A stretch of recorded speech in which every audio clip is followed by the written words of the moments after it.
right, so favorite RPGs. So we already talked about Fallout. So Fallout will be up there. So what else? Pokemon. Let's talk about Pokemon. Okay. Pokemon is incredible. It's good stuff. I think Pokemon is the, like, if you've never played an RPG before, I think that's the one that you should probably start with. I do know, probably because of Pokemon, though, I kind of got like a different idea of RPG, I guess. You think? Well, you know, when you're little, I played Pokemon. We played Pokemon, and it's that turn by turn. Every time I think about RPG, I think about turn by turn combat. Yeah. I think a big story, but but it's called role playing game. Yeah. But every time I think about RPG, I think turn by turn combat for some reason. Well, that usually is how they work for the most part. Well, especially the Japanese RPGs. Yeah. Which is what we grew up with. And basically all of the older ones, like... Yeah, even a lot of... Like, even the first Fallout, to a certain extent, is turn-based. One of the earliest ones I can think of that's not turn-by-turn is probably Secret of Mana. Wise. It wasn't. Well, but Wise, yeah, that one's not. What are you talking about? Sorry. Secret of Mana is not turn-by-turn. But, Pokemon... I like that a lot because, like, in normal RPGs, you've got, like, a set party. Right. And so you level up those party members, but with Pokemon, you can make your team whatever you want. And at any time, if you're like, you know what, Bulbasaur, you're not working out for me anymore, so I'm going to switch you for this guy. Yeah. So it's like... for some reason, in Pokemon, the large cast of interchanging works a lot better for me than a lot of other ones that have, like... I don't know, sometimes I get overwhelmed when there's so many party members. Yeah. I prefer, like, Dragon Quest 8 was like, I have those 4 and that's it. Yeah. Yeah. Yeah. Well, like, with Pokemon, you kind of want all the Pokemon. Yeah. The only thing that is, like, normally the set that you, kind of like the Pokemon that you get first, I kind of end up keeping them almost the entire time because... That's how when I was because younger, I'll level all them up so much, and then everyone else that I have, it's like, they're on, like, level 6, I'm like a level, 38 or something, Like, yeah. Which, one of the things I like about Pokemon a lot is how long one game can actually last you. Because the story takes a long time, but not too long. So it takes about the normal length of an RPG, anywhere from 40 to 60 hours, depending on how you play. Yeah. And then there's the after game, which has existed since the first one, which the first one, after you beat the Elite Four, you catch me too. The game is cool. But then in the other games, there's so much more packed into that. Then there's other stuff, especially like... Silver. You got that overarching challenge of collecting them all, which you can't do while doing the story. You have to beat the story first before you can essentially collect them all, I think. I mean, I guess you could. Because usually there's some Pokemon... Well, maybe now you could, but originally you couldn't. Because, like, you have to beat the story to get Mewtwo. That's true. But if you collect them all, there's even more to do, especially now with, like, online play competitively. Like, And it's nuts. then there's people, like, there's that YouTube show, like, I think the Dex, that talks about some of the, like, deeper strategies where, like, you go into, like, the stats and they, like, breed different Pokemon to create different stats and crazy stuff like that. It's like, nope, too deep. I actually know a guy who focuses on that, which I'm not that big of a competitive player as far as it comes to, like, online and stuff, but I convinced him to put a Gengar into his team, and he went to one of the GameStop. I think it was the GameStop in Princeton. He went to and played the tournament, and he actually won because of that Gengar. But he got a Gengar, he bred a Gengar, made different stats with him and stuff. He trained him up really nice before the tournament, and then because of that, it actually made him win the tournament. And now he won't have a team without Gengar, which is awesome because he's my favorite Pokemon. Gengar. But Pokemon's a great RPG. Yeah, your mom hates Pokemon. I know. she doesn't like it. Like, well, I think I don't think any of our parents like Pokemon. She doesn't like the show, but she doesn't really know anything about the games. Yeah, that's true. The show, because I remember, because when I was at the Super Bowl, she was talking about that she was so happy that our mom would take us to watch the movie because she said it was just so annoying that Pikachu and Bulbasaur would go Pika Pika Bulba Bulba, Yeah. But she just thought it was annoying. It's never really bothered me, but I guess it's where I grew up with it. But. Yeah. It's like, I don't know. It didn't, I just kind of shocked me. I was like, what? Well, it's very rare to hear that. Like, that you don't like Pokemon. Pokemon is a giant franchise. Yeah, it really is. Another favorite RPG of mine, though, is Dragon Quest V3. Like, I love Dragon Quest games in general, but Did you call it V3? Yep. Why you call it that instead of 8? I've always called it V3. I don't know why. That's cool. I can't not do it. Like I've done it since I got it. V3. But Journey of the Cursed King. 8 is good. You ever played 5? Hand of the Heavenly Bride? It's on No, the DS. I have not. I've gotten 2 on the DS, and That's my the favorite. only one I've started is Sentinels of the Starry Sky. But Yeah, 5 it might be my favorite. You start out as a kid, and you get throughout the game, and eventually you're an adult, and you end up like being the king, and you have your own kids. that sounds Yeah. incredible. People in there. Yeah, it's awesome. I love Holy crap! I gotta play this. it. And it was originally on the Super Nintendo. Write that down. Dragon Quest 5. My favorite one. Writing that down. Was it on the Super Nintendo in Japan only, or over here too? I don't think they ever released that one over here now. All right, so DS. I cannot play this year though. There's no way. Have you seen all the RPGs coming out this year? Especially on the 3DS. But okay, anyways, Dragon Quest is awesome. Have you guys played the original Dragon Warrior? Yes. I love Dragon Warrior. Also. Yeah. I love that game. Yeah, I got it boxed with the map. Oh, that is awesome. I love I mean, the map is in pieces, but it's all there. Yeah, I love Dragon Quest. V3. I remember I like the rented it Dragon first. Quest world for some reason better than Final Fantasy for me. I don't know why. I guess because Final Quest Fantasy world. diverges a lot, Yeah. whereas the Dragon Quest world is sort of in this kind of medieval type. If you like that, you guys need to play Dragon Quest Heroes. Bad. Because it It's makes their worlds kind of collide really awesomely. So I kind of like it a lot. But it's a lot different than other Koei Tecmo games. I think I'm pronouncing that right. The people that make like Samurai Warriors and stuff. Because that game feels more like an RPG. It's not turn-based, of course, but your characters level up different, and there's just so much to do, and there's so many more side quests. Like I played that game. Like I love Hyrule Warriors, but I played Dragon Quest Heroes a lot longer, and I'm still going. And I keep feeling like, oh, I'm close to the end. I'm close to the end, but then it keeps extending the story, and then there's all these side quests that I didn't even know about. So I'm like, whoa, mind blown.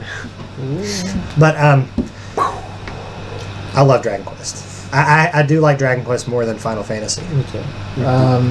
So my favorite Final Fantasies though would probably be 4. It's my favorite, and I like 6. I just started 7. And I'm I don't know liking it what so my far. favorite Final Fantasy would be. The original one, I like 10. I really like the original because I've not beaten actually that one. played the It's original. awesome. Unless you don't like level grinding, because you have to do a lot of that in the original. I'm obsessed with level grinding. There you go. The original Final Fantasy is for you then on the NES. I but always like It to be at a depends. higher level than I Sometimes need like to it, be. sometimes I don't. I feel the same way. A lot of times I do. I usually like it towards the beginning of the game, and then towards the end of the game, for some Yeah. reason, it's like, okay, Then- I'm done. I'm trying Yeah. to beat this game now. Paper Mario. Oh, The best. Yeah. That one and then the GameCube one, and even Super. And then after that, I don't know, the series just kind of bye-bye. Yeah, I there didn't was really like Sticker Sticker Star. I don't think I liked it, but like once again, I'm not really critical on stuff. But if I compare all 3 of the games, I think my order would go the first one, then Thousand Year Door. It's with Super and Sticker Star. I'd have to really think about them, but they would be 4th and 3rd. To me, it's an order. I mean, I feel like 1,000 Year is pretty close, maybe even better in some ways. I think Well, some nostalgia might be people like connecting it me better, to. but- yeah. See, I'm not sure if it's nostalgia that's pushing the first one up or not. You wanna know what it is for me? What? I like Bowser as a villain more, Uh, and I liked having that traditional Mario story in RPG form. that's true. That's the only one where he's a villain in RPG, isn't it? Really? Yeah, because you could have him in your party in Mario RPG on the SNES, right? Yeah. He's not, So, but yeah, I mean, I guess he is a little bit at the beginning. having Bowser as the main villain at the end, and like Bowser's normally intimidating as it is, even though you're going to beat him at the end. But Bowser's that villain that Yeah. he's a good villain. Like he's almost that villain where you're like you kind of want to root for him almost sometimes. You're like you can have this one, Bowser. Just do it. But Paper Mario's probably is the best at taking just like your typical Mario game, but actually giving it a yeah. story. That is cool. Which did you guys know that they announced a new one for the Wii U? I mean, what? Paper Mario. It's a rumor. It's not like an official announcement. Okay. But no, it comes from NintendoLife.com. But they tend to be fairly. They've never reported a false rumor, to my knowledge. I hope it's true. That's cool. But the rumor goes farther than there's just a Paper Mario game coming out on the Wii U. If my information is correct, it's returning to its traditional roots. It is almost finished. It is done in Japan. They are doing the localization now, so they're working on the. Why is this such a secret? Yeah. I don't. They've kept it a secret. I don't know. Why? Probably because Paper Mario is big, and they're like. I mean, they announced every other game they've ever been working on before they even had a concept. Like the Shin Megami Tensei Cross Fire Emblem is like, we probably do this. We don't know what it's going to be, but we're doing it. Yeah. And then they give us a trailer, and it's like, this is weird looking, but okay. I was into it, but I was into it if too. I had built up, if I was more in the Shin Megami Tensei and Fire Emblem, Yeah. because I've only like just dipped my toes in those series, and then set my expectations. I might be like, I'm the opposite. I've played almost every Fire Emblem game, and I've played I don't think I've ever played a Tensei game, ever. I played Persona 3, Persona 4, which are also great RPGs. I love them. You need to play them. I They're do really play good. those. I actually And thought I'm about getting playing, one of those on the 3DS. Shin Megami actually. Tensei 4. Persona Q? I think so. It's the 3DS one. It takes characters. Technically, the story is canon too, from 3 and 4, and mixes them together. There was another RPG I was going to talk about. What was it? Oh, I was talking about Paper Mario. Yeah, Mario. they're apparently they're in the localization phase, so they're doing the voice acting in America. Voice acting. Not voice. Scripting. The text. I can't They're even translating. voice They're translating the text. Okay. So that's how Okay. far along it supposedly is. They might be waiting till like E3 to announce it. They might be doing True. like a big announcement for it. So I don't know. I'm hoping it's right because I need it. I need another Paper Mario in my life. I need it. I've always preferred Paper Mario for some reason to the Mario and Luigi and even Super Mario RPG. Mm-hmm. Me too. Which Mario and Luigi is an awesome series too. Yeah, I like it. I love it. I haven't played Partners in Time. I played Partners in Time. played all of them but that one. I borrowed the Superstar Saga from you and got to the end, but my L and R buttons were messed up, so that ruined it. So I never did finish it. So I Well, it's on the Wii Virtual Console now. That's what I've been thinking. I was like, I need to get that one day. But I need to get Partners in Time. But Inside Story, and I haven't got the Dream one, whatever it's called. Dream Team. Dream Team. Wow. That one is awesome. And I love haven't that got the new Paper Mario crossover. That one's really good too.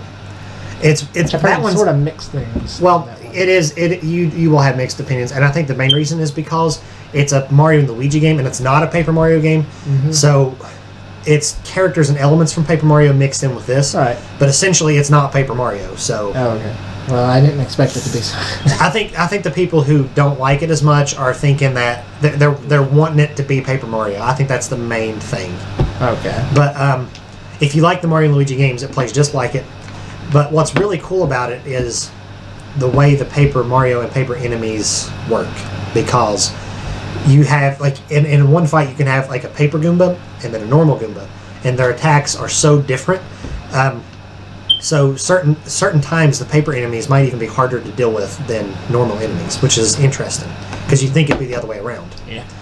But and they give Paper Mario this really cool ability called the copy ability. He can copy himself up to like 8 times, or you can keep building that number. I think it's 6 originally, then you can get it up to 8, and then like 10. So there's you have 10 copies of them, and they're stacked together. So when you get hurt, they'll destroy maybe 1 or 2 of the Paper Marios, but until you get back down to one Paper Mario, Take away your head. yeah, they can't. And then you can copy each turn, but you also have to lose that turn if you do. So you can continue to heal yourself basically as Paper Mario every turn if you needed to. But Cool. and the Papercraft figures are awesome, I think. But so, what other RPGs? Some other RPGs. Well, let's throw some Western ones in here. Mass Effect. Mass Effect is awesome. I love this. Which I haven't actually played much of them yet Really. because I played through 1 and 2. I haven't either. Really quickly. I have 1 and 2. I never did get 3 though. And I have people complaining all about 3. the ending kind of scared me away, and I was like, I'll wait for the price drop, and I just haven't gone back. They said they fixed the ending now, but I've heard about the ending, and it didn't bother me. Do you die? Yeah, you die.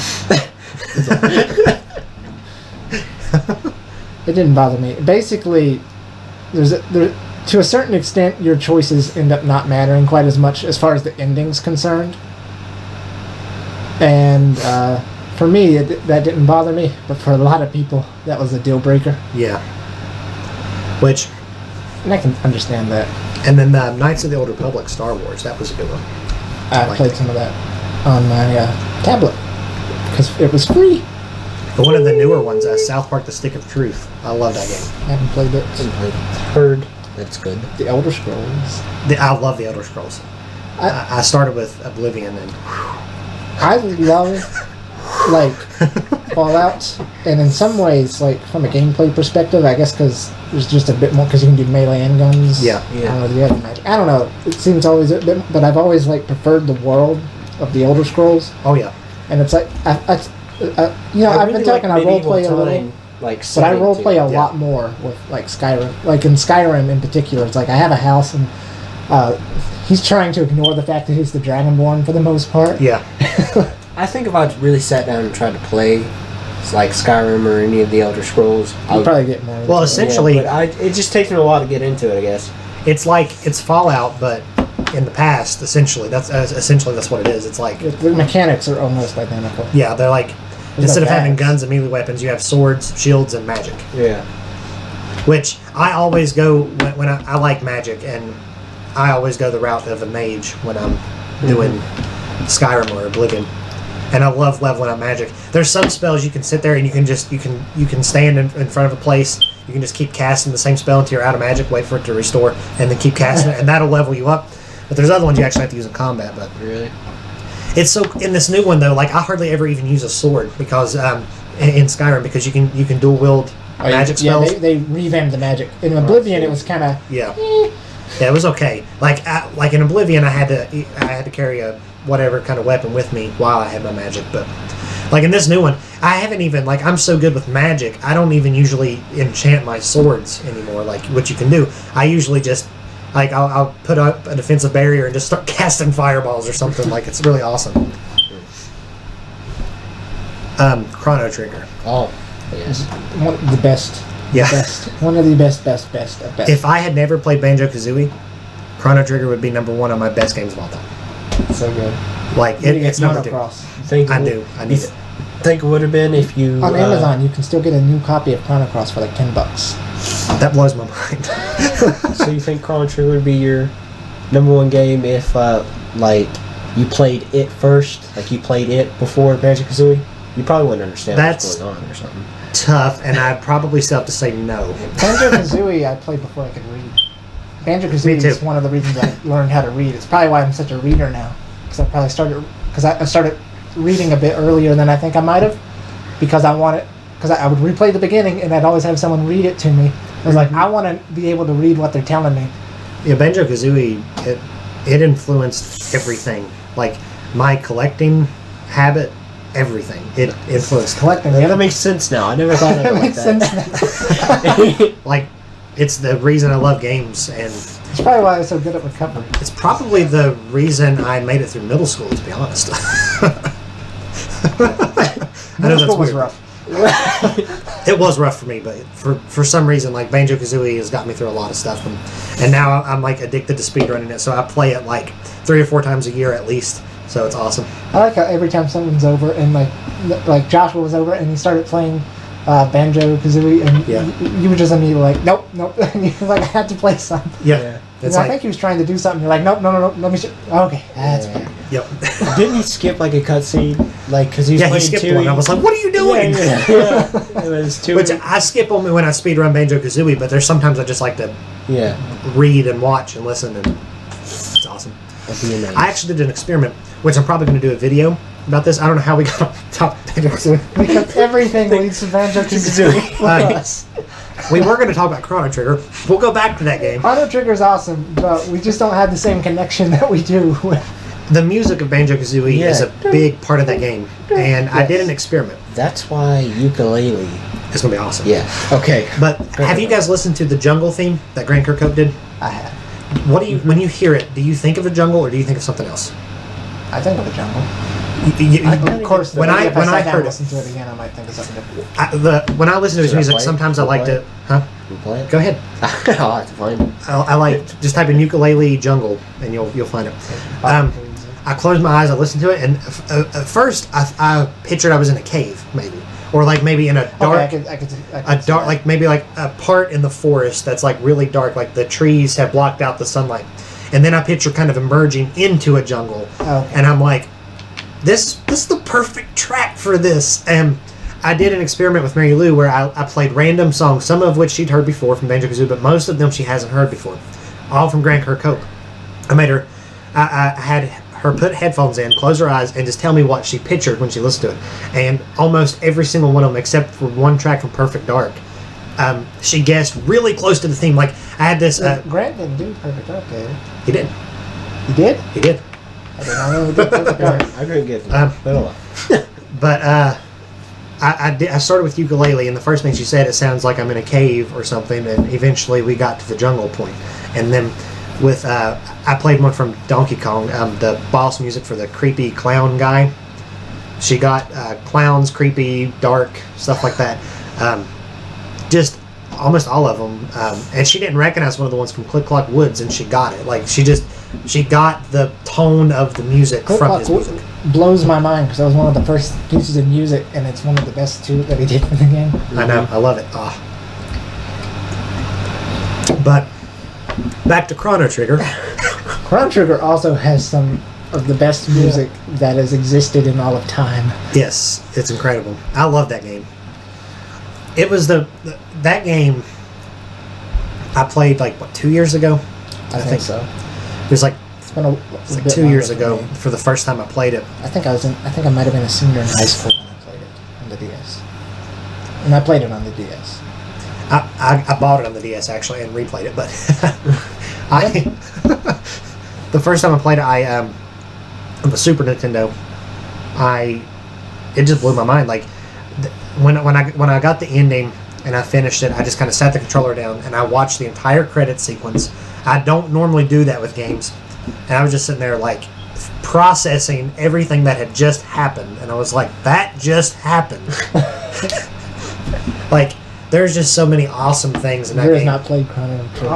I haven't beat it. I've played it. Okay, you did? Sweet. I didn't know that. Michael, me and you played it at the same time.